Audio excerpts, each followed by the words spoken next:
Good afternoon, everyone, and welcome to today's webinar on electronic prescribing in your practice. We can appreciate how busy you all are at the moment as we're continuing to experience the pandemic of COVID-19. So thank you for taking the time to join us. If for some reason you can't attend the entire session, a recording of today's webinar will be made to everybody by the end of this week. So before we get started, I will just cover what we're going to discuss today. So we'll start with a few pointers on how to use GoToWebinar and ask questions, and then we'll begin the presentation. We'll have time for questions at the end of the presentation. If you've got any questions about the audio or visual connection with GoToWebinar, we'll answer those immediately. So you should be able to see the control panel on the right-hand side of your screen. Click the orange arrow to collapse the control panel. The orange microphone indicates that you're muted and all audience members will be muted for this session. The next icon will either maximize or minimize the screen that you're viewing the webinar in. We recommend that you keep it maximized. If you have a question, please type it where it says enter a question for staff, and we'll answer it at the end of the presentation. If your question isn't answered directly, then someone will be in touch with you in the next 1 to 2 days to assist. So it's time to get started. My name's Holly Hodgson and I'm the Clinical Product Specialist here at Medtech. I'll lead the presentation today, and at the end of the session, Romit Walters, our Product Specialist, and Chrissy Patterson, our Product Manager, will commence the Q&A session for you all. So before I start the demo, I just want to point out that the webinar today is designed to show you the workflow of NZePS and Medtech32. So I'm not demonstrating every single functionality as part of NZePS, but all functionality is explained clearly with screenshots and directions in our user guides and webinars that are available on our customer insight portal. I'll also list all of the resources for you at the end of the presentation so you can see where to go. Okay, so we'll just open up our Medtech32. So the overarching structure of NZePS is that when you prescribe a medication, an electronic copy of that prescription is uploaded into what we call the broker. So you still print a physical prescription. The pharmacist receives that physical prescription, whether the patient has taken it into the pharmacy or you've faxed it and sent the original, and they match that physical prescription and the barcode on that prescription to the one that is in the broker. I'll also talk about signature exempt prescribing in the presentation as well. So previously, we have communicated that prior to activating NZePS in Medtech32, you need to contact the Ministry of Health to get your credentials for this. However, at the moment, in response to the COVID-19 pandemic, and in order to encourage practices to utilise NZePS, the Ministry of Health have actually uploaded everybody's credentials all at once, so you can bypass that step. You need to make sure for Medtech32 that you're on the minimum version of 22.15 for this to work. If you encounter any errors when you're activating NZePS, please contact the Ministry of Health in the first instance to make sure that your credentials are correct from their end. So to get started, we need to first check that the HPI facility number is in the setup, so in your location setup. So if we just go into location settings, this is found under the codes and defaults tab. Most practices will have that in there already, but you need to make sure that's in there for NZePS to be activated. Next, you need to identify all your green scripts, which are drugs that aren't dispensed by a pharmacist. The reason you need to do this is to make them identifiable in the PMS, so they're not included in electronic prescription messages. We don't want to be sending those on NZePS. So if your practice doesn't use green scripts, then you can skip this altogether.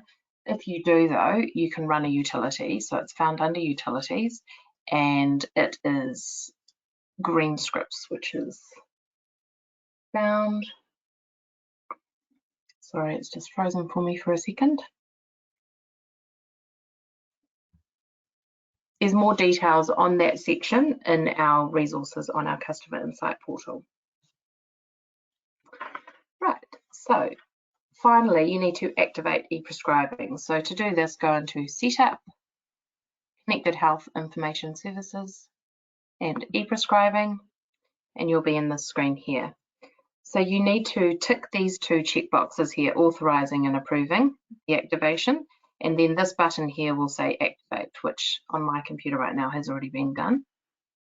If you've got any questions about this process and all the information in this screen, the disclaimers and links and things, you can see, if you refer to the full release notes, it explains all of the sections. You can also click on these little blue help icons on the right hand side. So once you've completed this step, you then need to choose which staff are you going to activate to use NZePS. So it's important to remember that even if your practice signs up for NZePS, that doesn't mean all prescribers have to use it. They can choose whether or not they want to prescribe with NZePS. So we'll go into the Activate Staff tab. So this screen here, you can see on the left-hand side there are tick boxes. This is where you choose which staff are you activating for NZePS. In order for a staff member to be activated, they need to be a provider and a service provider, and they need to have an HPI CPN number and relevant registration number in their provider tab of their staff setup. So that would be the New Zealand Medical Council number. If you've got multiple locations, you need to activate the staff member for each of the locations that you have. If you've got any questions or need more information about this screen and what these checkboxes mean, you can also click on the little blue help icon or read our full release notes on Customer Insight portal. So once that's been done, you're ready to go. So overall, the process you go through of prescribing medications doesn't change at all when you're using NZePS. So there's just a few additional things for you to see. So if we bring up a patient and we go into their patient manager. So for this person, let's say we're going to repeat this medication here. So what I can do is if I open that medication, you'll see that there's a dispensing tab now. So this tab has a little bit of information that you can add as far as communicating to the pharmacist. So you can acknowledge to the pharmacist that, yes, I realise this is an unusual dose, or you might want to indicate that this is a change in their medication dose if it's a long-term medication. You can ask that you want the pharmacist to do an assessment for the patient.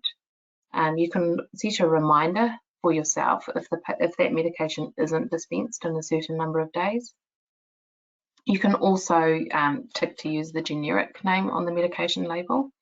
And if you want any further information, again, you can just click on the little blue help icon. So once your prescription has been, if you've entered all the information there, we're back into this new consultation screen. So on this screen, you'll see a little green icon, which is the print icon. So when I press print at the moment, because my system isn't connected to a physical printer, it will print to a PDF. So I click that button there, and we can ignore the PDF for now. And you know that this e-prescription has been uploaded into the broker because you can see the e-prescription at the bottom here. So when you're prescribing, your workflow hasn't changed. You would still print a physical prescription for the patient that you would then sign and either give it to the patient if they're sitting with you, or you might give it to the front desk to send to the pharmacy as per the normal process.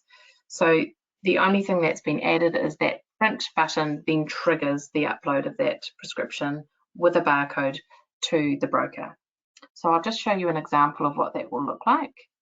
So this is a normal prescription with a barcode at the bottom here. We'll now cover what to do if you need to amend a prescription. So let's just say we've prescribed this medication for this patient and I've realised that I actually want to change the dose. What you do is highlight the prescription, the e-prescription that you want to amend, and then you click this icon here which has a little A on it. This is going to prompt you saying that you're attempting to amend a prescription that may have already been dispensed. So you click yes to proceed. And what you can see is that's removed that e-prescription from that screen. So now I can go back into this medication. I can change the dose if I wanted to. And then again, I click that green print button, which generates the e-prescription with the amended dose onto it up to the pharmacy, to the broker, sorry, for the pharmacist. If you're going to amend a prescription, it's really important that you remember to discard the physical prescription that you first printed. So whether the patient's with you, or if that prescription's gone out to the front desk, or if the prescription's on its way to the pharmacy, you need to call the pharmacy and let them know that you've changed the prescription and an amended copy has been uploaded and is on the way to the pharmacy. That's just to mitigate any risk, clinical risk for the patient of picking up the incorrect prescription. So the next workflow that I will cover is where someone else is generating a prescription on behalf of the prescriber. So this is a common example is a nurse doing a repeat prescription for a patient that the doctor is then going to verify and approve. So we'll just change patients.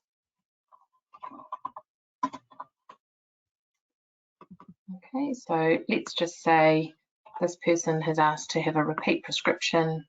I'll just generate a prescription. So I'm creating it, or you'd repeat it if they'd already had it listed.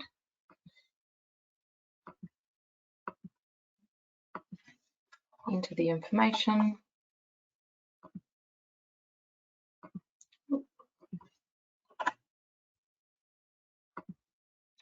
So whether you've created the new prescription or repeated it, you'll come to this screen. Once you're here, instead of clicking the green print icon, you're going to click the orange print and park icon. So again, I'm not connected to a physical printer, so I'll get a PDF pop-up. But you can see here that this is an e-prescription that has been parked, and it's indicated by saying parked and an orange text. So what this has done is it set a task for this patient, for me as well, to say that this patient has an e-prescription which requires review. So that happens automatically. So this prescription will be parked for an hour. If that hour isn't enough time in your practice for the prescriber to review those medications, if you do it, say, every 2 or 3 hours during the day, we can change that for you. You just need to contact our support desk. Now, if I'm the doctor, I'm going to go in and have a look at this prescription that's been generated but not yet uploaded to the broker. If I'm happy with that prescription itself, then I will go through the normal process of printing this medication, which will upload it to the broker and print a physical copy. The physical copy that the nurse generated would look like this. So it prints out saying draft only for review, and it has the draft watermark and no barcode on it. So that is the state of the prescription as it is now. Some practices choose to have that physical prescription printed out and given to the doctor to then print another one with a barcode on it. Some practices choose not to print that draft and will just use the task system to communicate to the doctor that there's a prescription to review. Other practices would drop the patient onto the doctor's appointment book and annotate that there's a prescription to review. So there's a few workflows that you can use for this process. And we're happy to walk you through that if you've got any questions about it. So with my prescriber's hat on, I'm happy with this prescription. I want to continue it. So I click the green icon there. It then changes, and that's now an e-prescription that has been uploaded to the broker and will print out a barcoded copy for the patient to go to the pharmacy. So those workflows are the usual NZePS process, which is where you've got a physical barcoded prescription, and that's going to be provided to the pharmacy to then match the electronic prescription that's stored in the broker. So now we'll talk about paperless prescribing. So this is the process of emailing a PDF copy of the prescription to the patient or the pharmacy. That PDF copy is then matched to the electronic prescription that's stored in the broker. So this is also called signature exempt prescribing. There's a current Director General of Health waiver that permits signature exempt prescribing during the COVID-19 lockdown period. So the Ministry of Health have currently indicated that this will expire when the Epidemic Preparedness Notice for 2020 for COVID-19 expires or is revoked. However, this functionality is going to continue to be available in the PMS. We just need to follow the Ministry of Health guidelines as far as how long this will continue for and when it will stop. Signature exempt prescribing is not authorised for controlled drugs, and I will talk a lot more about controlled drugs through the presentation, so just wait for that bit. So with signature exempt prescribing, you do everything that we've done so far. The difference is we aren't going to print the prescription. So prescribe your medication as you normally do. You need to press the print icon to generate that e-prescription still. So we still need to create that barcoded prescription. You will get that pop-up that I have had with where you're choosing to print to a PDF instead of a physical printer. You can cancel out of that screen. You don't need to save a copy of that PDF. Now you need to highlight the prescription that you're wanting to email, and there's an icon here that says send to fax or email prescribed medications that are in bold. So we're going to click that one. Now this then links through to your address book. So what you need to have is your pharmacy loaded into your address book, and there's a utility that we can provide for that, which I can show you a bit later on. So you need to make sure that your pharmacy is loaded with their email address, and click this email button here. Sorry, I'll click that one. You need to highlight the e-prescription here. So what that does is that generates your email client. So in my case, it's Outlook, and it's auto-populated the email address of the pharmacy that I have in the address book with the prescription attached. You can also choose to send this to the patient as well if you wanted to. If you get to the address book stage and there is no email address for that pharmacy, you'll simply get that email pop up with no auto-populated email address, so you can fill that out manually if you want to. So depending on how your email is configured in your environment, you may or may not see it in that order of events. So we need to be quite clear on different setups, which I'll talk about in a minute. But you need to be able to do signature exempt prescribing, you need to make sure that you have a few things set up. So the first one that we looked at was making sure that your print setup is set to PDF. So to look at that, we'll go to File, Print Setup, and you just need to make sure the prescriptions are set to print to a PDF. You would have your normal A4 and A5 printers set there. This pharmacy printer here should be left blank unless you have a pharmacy on site that you print directly to.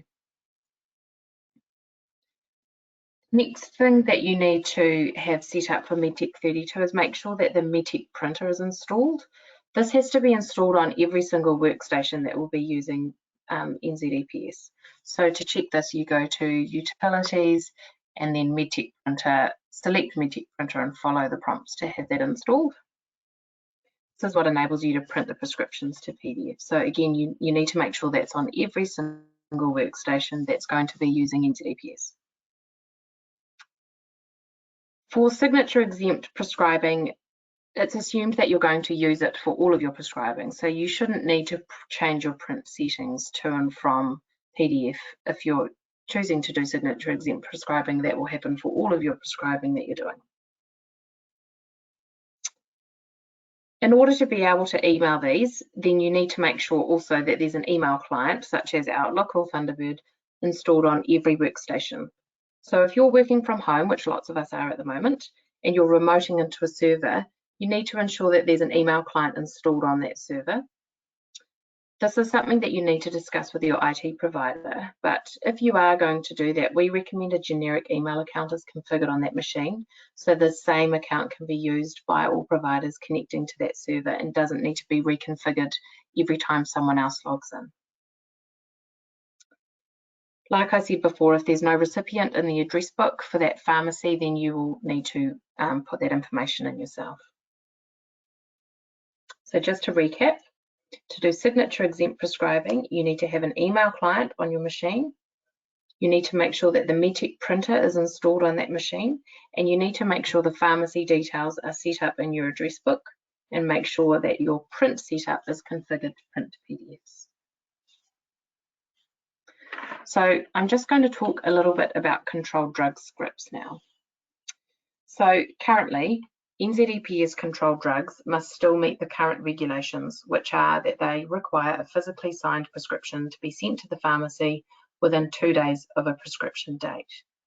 So non-NZePS controlled drugs require the use of the controlled drug triplicate form to be completed and sent to the pharmacy. So at the moment, this means that signature exempt prescribing is not suitable for controlled drugs. We did have a few questions raised about whether you need to, if I was to prescribe a controlled drug for a patient, do I need to go in and change my print setup to be able to print a prescription and then change it back to PDF so I can email?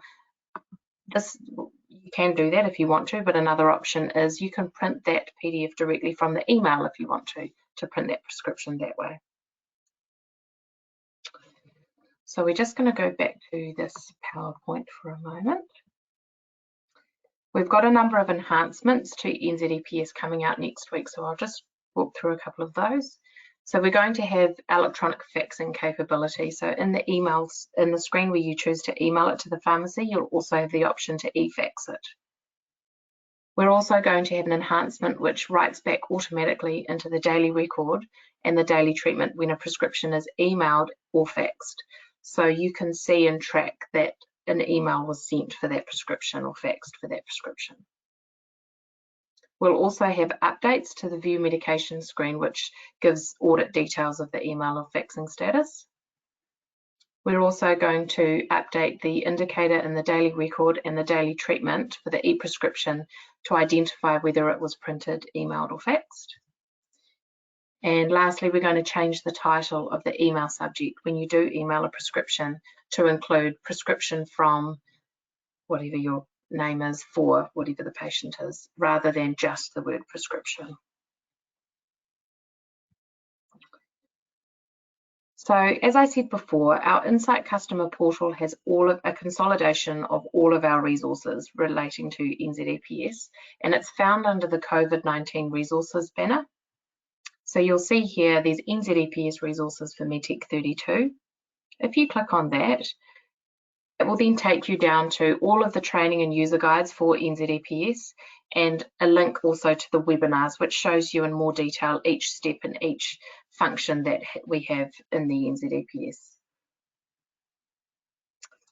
So in summary, it's up to you and your practice whether you want to enable and activate NZePS, and it's up to the individual prescribers on whether they want to partake in that and whether they want to do signature exempt prescribing or normal NZePS. We're here to support whatever you choose. So if you have any questions about how to do it, please don't hesitate to get in touch with us, and I will conclude my presentation there and hand you over to Romit and Chrissy to answer some of your questions that you have already asked. So, Chrissy and Romit, can you hear me all right? Yep, all good, Hi, Holly. everyone. Thank you. Fabulous. Thank you.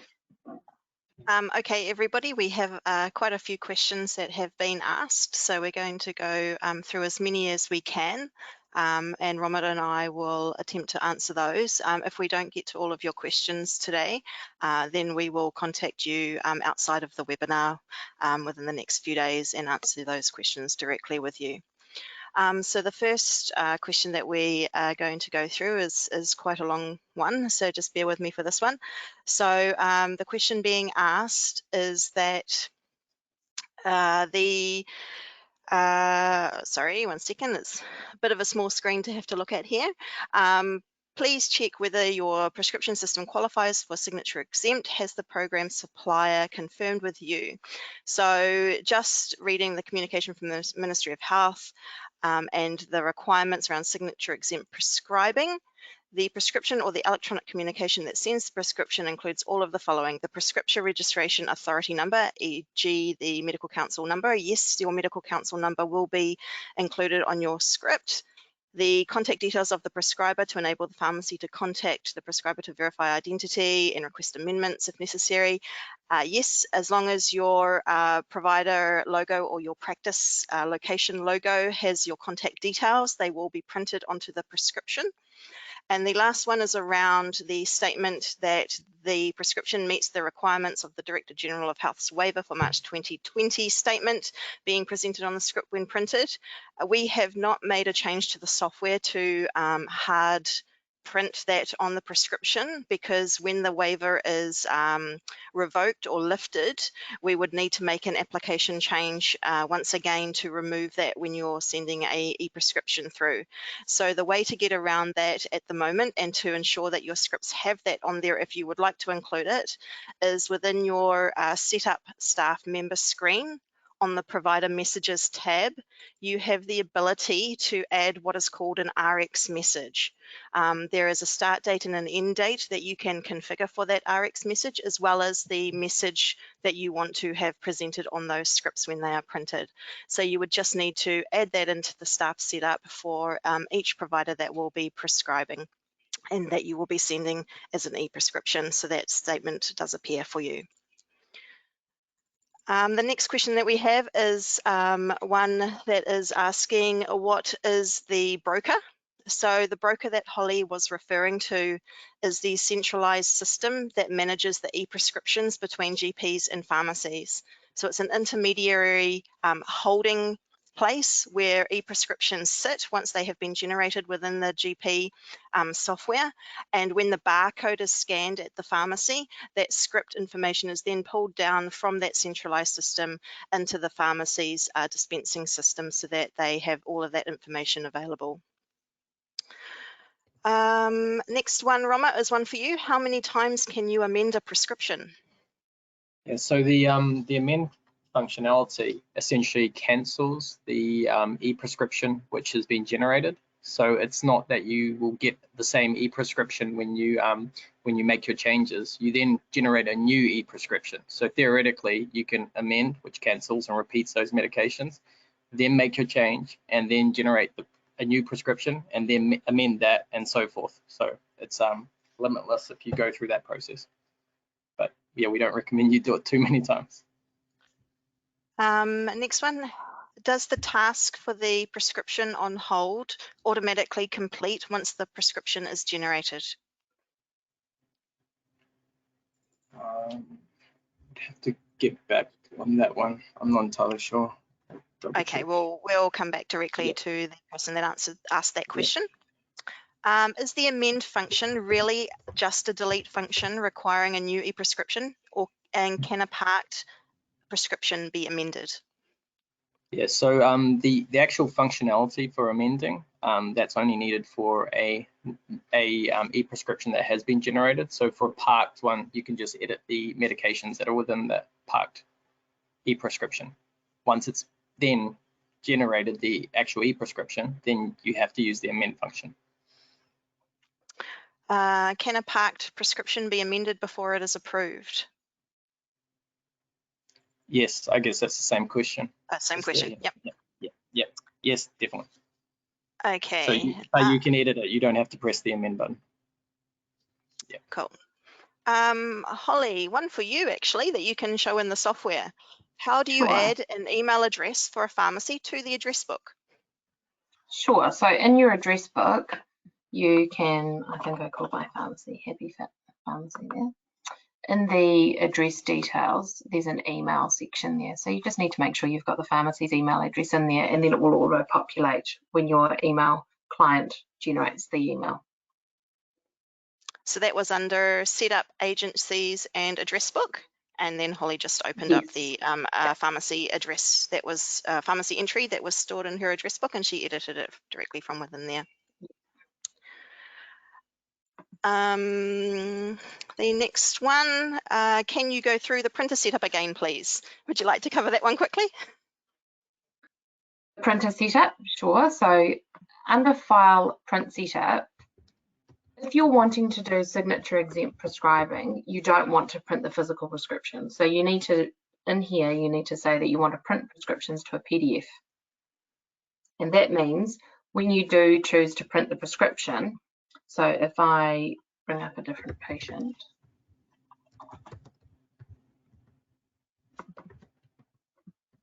when I prescribe something,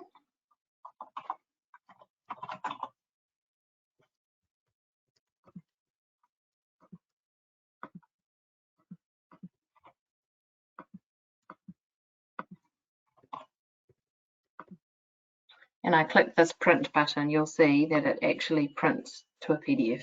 So if you aren't set up for a signature exempt prescribing and you want to print the physical prescription, you would have the name of your printer in there instead of PDF. This is an example of printing the PDF. Okay, thanks, Holly. What about faxing the prescription from the icon? Does this need a signature? The exemption applies to both emailing and faxing from within the application. So as long as you're using, you're faxing through the software using EPS, then you should be fine. In light of COVID-19, do we have to do signature exempt prescribing, or is it simply an option?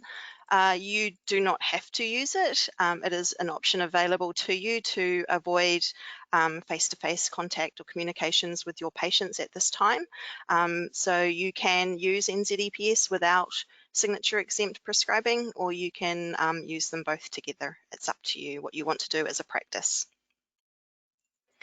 Can you please send a document with webinar information? We will be making the webinar available in our Insight Customer portal, and you will be sent information relating to that.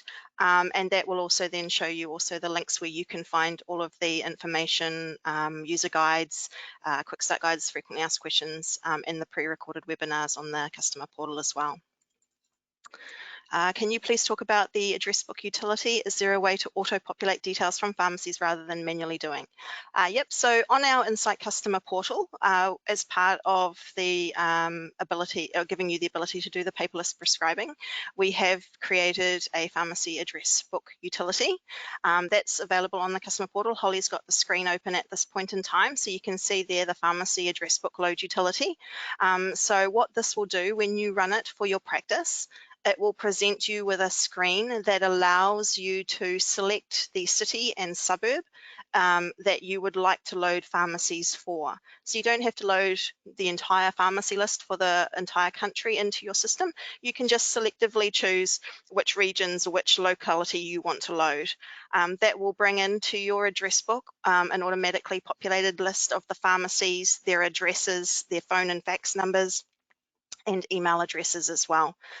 So we do recommend though that you check the entries before you choose that pharmacy to send it. Make sure that the email is current and that's the one that is going to be used by the pharmacy. We have used the list that was provided by the Ministry of Health and HealthPoint, so it should be relatively up to date, but we do recommend that you go through the process of validation as well.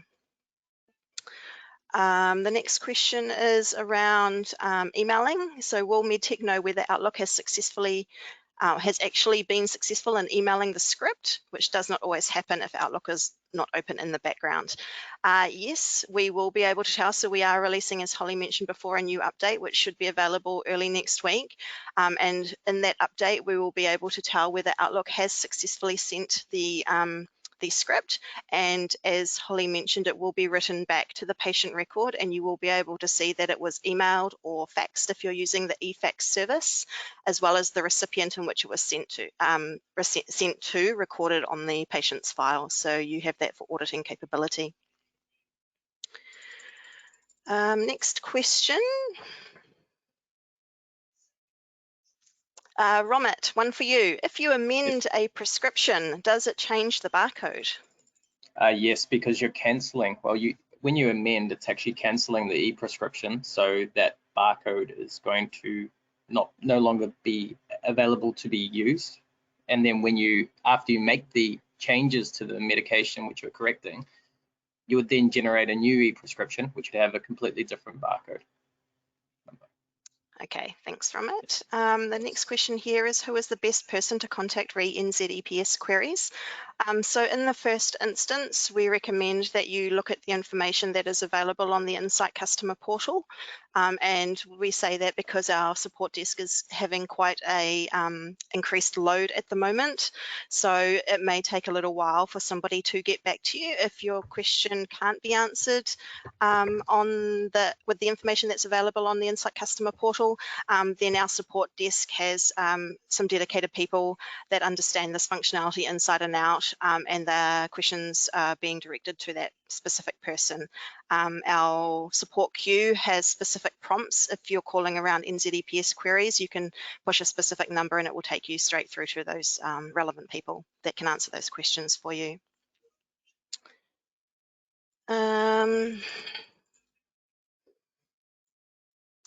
The icon for email is grayed out after clicking the green button. Does that mean we do not have an email client attached to Medtech32? Yes, that is a very strong possibility that you don't have an email client being used with Medtech32. If you don't have an email client available to you, like Microsoft Outlook, we recommend that you contact your technician and organize for one of the free email clients like Thunderbird to be installed on your workstations and email capability configured so that you can use that service.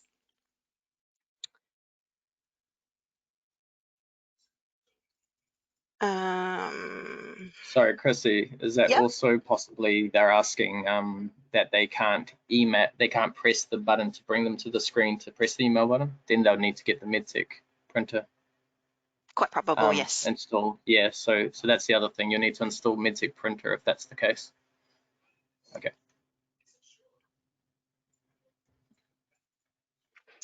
There's a question here around how much does it cost to use ePrescribing.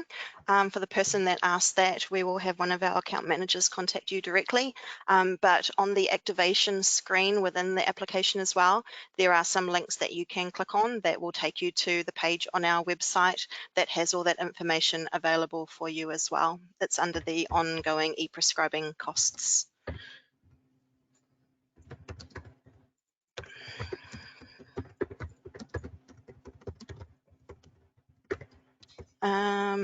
Romit, we seem to have issues unparking e-prescriptions if the nurse has amended the script, then parked for the practitioner to approve and send to the pharmacy.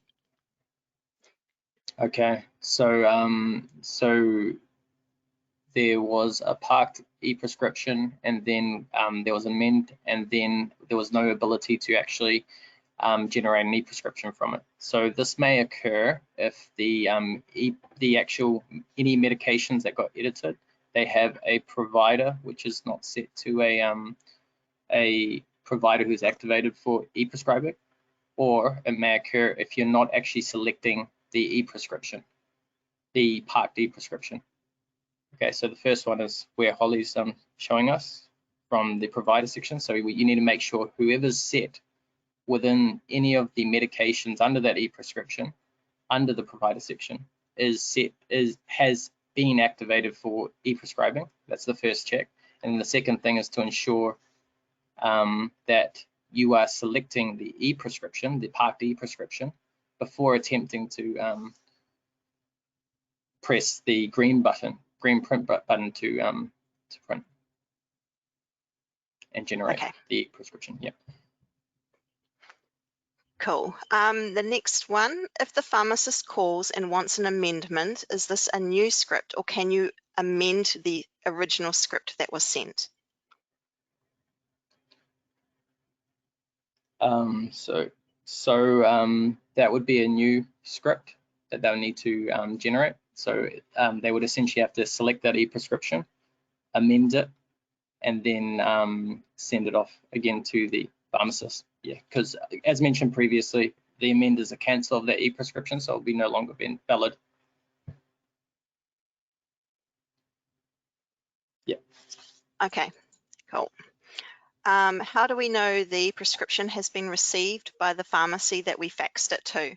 Okay, so if you are faxing, like if you're printing out the script and faxing it using your fax machine within your practice, we won't be able to tell you if that has been received by the pharmacy that you have faxed it to, because obviously it's being done outside of the application. With the release that we're doing next week for Medtech32 and the implementation of the e-faxing capability, if you use that to fax to your pharmacy, we have the integration capability to be able to tell if it has been sent to the pharmacy and if the pharmacy fax has received that fax message, and that will be recorded in the view medication screen of the medications that were part of that e-prescription that were faxed. It will provide you with the fax status as well as the fax recipient.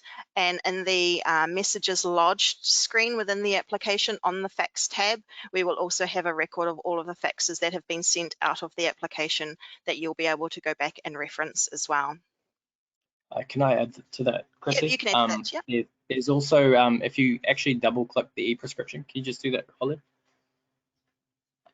You can see that there's a status column. So that status will will change as the pharmacist makes, the dispenser makes they download the e-prescription and they dispense it. So you'll get changes to the status. Yeah, and when it's final, you'll see a dispensed status. So that's a way of also telling whether the pharmacist has received it. Okay, cool. Okay. This is another one. There is a bug when writing another prescription to a different pharmacy whereby the yellow highlight jumps to the name of the medication rather than the e-prescription. You have to come out of the address book and then go back into the address book for that pharmacy email. Is there a fix for this? Interestingly enough, Holly found that out when she was preparing for that for this webinar this morning. We have identified that and we will be fixing it, and that fix will be included in the release that we're doing next week along with all of the other e-prescribing changes. Next one, sorry, there's a lot of questions here today. We might not get through all of these. Can the script be sent by more secure health link rather than email? At the moment, that capability is being worked on. We're working with HealthLink and some other providers to allow you to use what they refer to as health doc messages to the pharmacy rather as a secure HealthLink message rather than an email. That piece of work won't be available probably for another month, but that is coming in as part of our roadmap for implementation. Chrissy, can Holly, I just answer a couple of questions? We're getting a few questions around how do you charge for prescriptions? How do you know if they're no charge? How do you notify the doctor of a prescription request? We just need to reiterate that none of these workflows change at all when you're using NZePS. So whatever your usual process is of communicating to the front desk that a prescription's been sent or generated for the patient, you still continue to work in that capacity. The only difference is that we're sending an electronic version to the pharmacy as well, to the broker, sorry.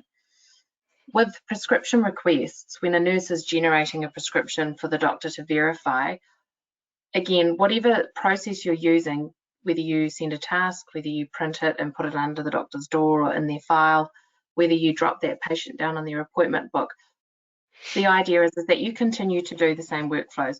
If you want to take this as an opportunity to change that workflow, that's absolutely fine as well, but there shouldn't need to be a change in your workflow on how you invoice patients or do repeat prescriptions because of NZePS. Hopefully that answers a few of those questions. I was getting to that one. Next one, Holly, could you please show the process to put in the MOH statement, please? So that's under the setup staff members.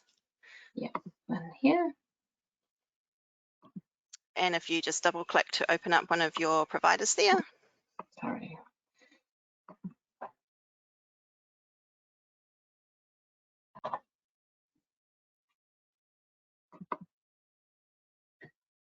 And click on the provider messages tab. So at the top of the screen, what you'll see is the RX start date and RX expiry date. So that's where you can identify when you want this message to start printing from and when you want it to end printing. So, considering we may be in lockdown for a bit longer, you can choose a start date as now or backdate it and put it forward for a couple of months. And then you put in the RX message into that first box and line 2 when you need to have some more text in there. And then basically click on OK to save the changes. So you'll need to do that for each of the providers that will be generating those e-prescriptions and sending them via that email capability or faxing capability to the pharmacies, and then the message that you enter into that screen will be printed onto the prescription that is sent.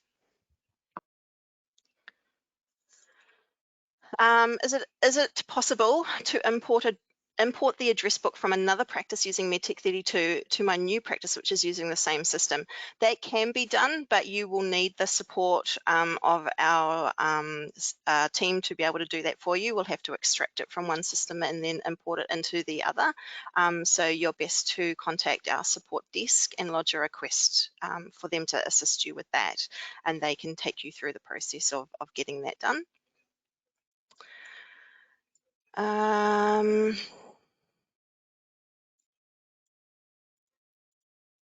Just seeing as, yeah. Romit, one for you. If there are multiple medications and an e-prescription has been generated and later we need to amend only one medication, how do we do this?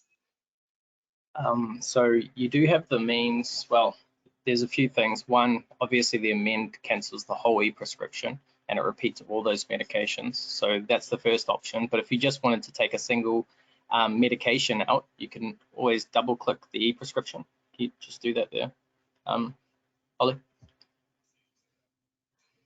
And then you can select the single medication that you're wanting to take out of that e-prescription. So just press tick the box next to this one, and then you can press the cancel, and then you can click the repeat button. So essentially you're doing the amend for a single medication. The only thing here is that you would then need to generate another e-prescription for that single medication that you canceled. So those are the two options. You can cancel the whole e-prescription and make the amend to the single, make the changes to that single medication, and then generate an e-prescription again. Or you can go into the e-prescription, cancel that single medication that you're wanting to edit, edit that medication, put it onto a new e-prescription. Thanks. Okay, so the next question here, can you please clarify signatures will be required on all prescriptions once the COVID crisis is over? At the moment, the waiver that is in place for signature exempt prescribing from the Director General of Health is in place whilst we are under lockdown and whilst the COVID crisis is ongoing. We have not been advised when it will stop, but it may do at some points, and at which point the signatures may be required on the prescriptions again. So whilst the capability is available in the software for you to email, then it will be always available in the software, but whether or not it is approved and you can use it will be up to the Ministry of Health, and they'll provide guidelines on that.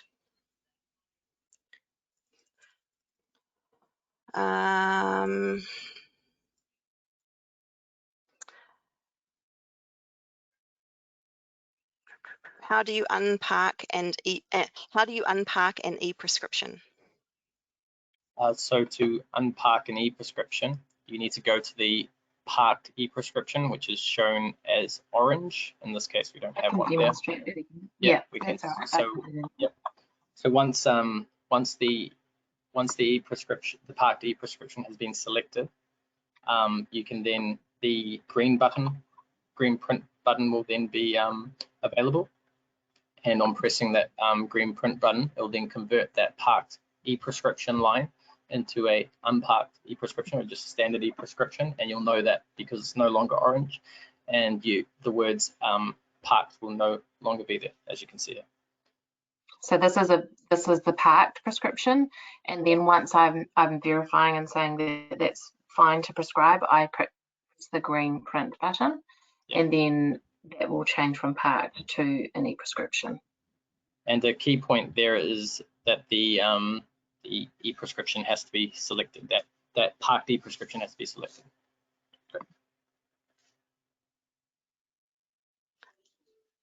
Okay, so the next one is there a difference using BPAC rather than the MIMS formulary? There's no difference. The drug formulary, whether you're using NZePS, if you're one of our sites that is currently on that, or whether you're using the MIMS drug formulary, there is no difference. The actual process and workflow within the application is the same. The formulary data is just what you're using to prescribe your medications. What about those using Medtech Evolution? Medtech Evolution, we did a webinar earlier on today for practices using Medtech Evolution. There will be a recording of that webinar also available on the Insight Customer Portal, so you'll be able to review that if you have practice using Medtech Evolution. Can the green RX utility be run after activation, Romit? Yes, it can be. So at any point, if you needed to add, so essentially what it does is it just, you're selecting those green scripts, those non-pharmacy dispense medications, and you're just telling the system that these are the items which I do not want to be placed on the e-prescription. So when they have been selected and you generate a e-prescription and there are green scripts on it that you have selected and marked as green scripts, those will not go on that e-prescription. That's it. Another question relating to the Evolution application, are the icons and processes the same? Yes, they are the same, and you'll be able to see that in the webinar.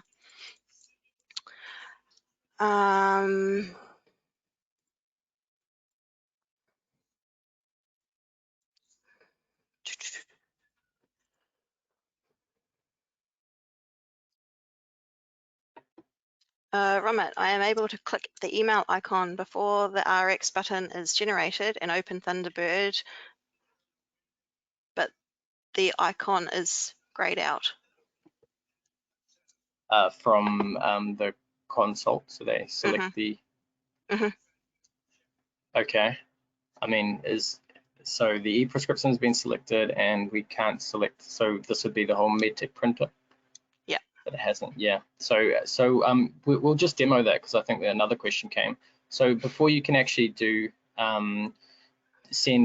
use the paperless functionality where you can send the prescription to email it or fax it, you first need to install Medtech printer. And for those of you who don't know about that, you need to go to utilities and then Medtech printer, and then this essentially creates a digital printer inside the system, so that when you do press that email button, it can actually create a PDF of that e-prescription to be sent to a pharmacy. Cheers.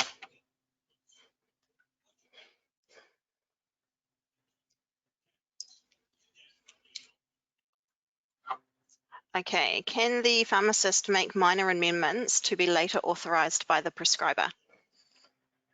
Yes, the pharmacist can, and there was functionality in place to do this. It's called referred messages, and they essentially come into your provider inbox, and you can then have that included into the medication. First, the prescriber would need to approve it, but due to some software limitations, it's been blocked for the time being, and instead you'd need to have a conversation with the pharmacist, and you would then make the changes, and from there, if the change is required, which it would, you'd have to do an amend. If it required you to do an amend, then you would need to send a new e-prescription to that pharmacist. Yeah.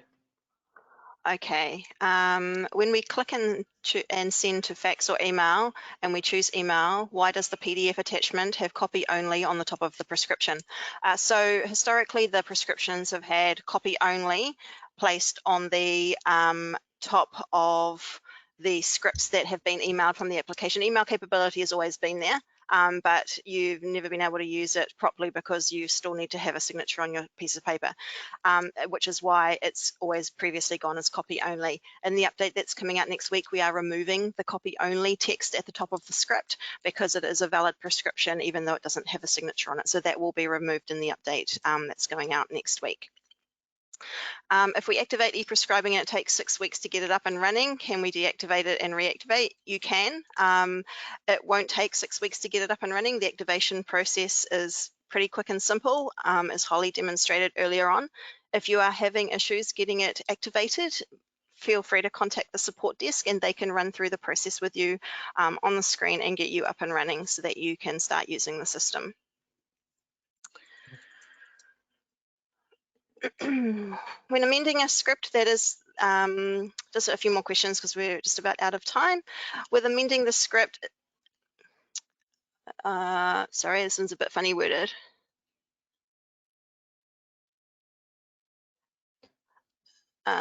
Okay, we'll come back to that one there. Does the eFax need a phone connection? No, it does not. It's an eFax. It goes out over the internet. It's implemented using an API integration. You don't need a phone connection to do it.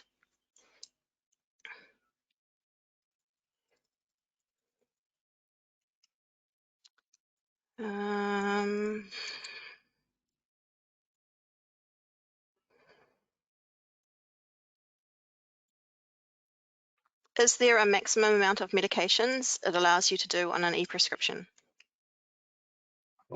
Wow. I haven't heard of any maximum, but I think we'll have to get back to them on that. Okay. And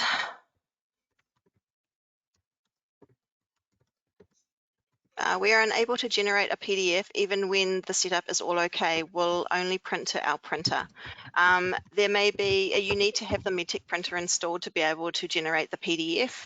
The Medtech printer is the application that we use to generate the PDFs in Medtech32. So if you are having issues and you believe that your Medtech printer is installed already, then you can contact the support desk and they will be able to help you out with that. Holly, I think that's all the time we've got questions for at the moment, and we will come back to those that we weren't able to answer. Fabulous, thank you.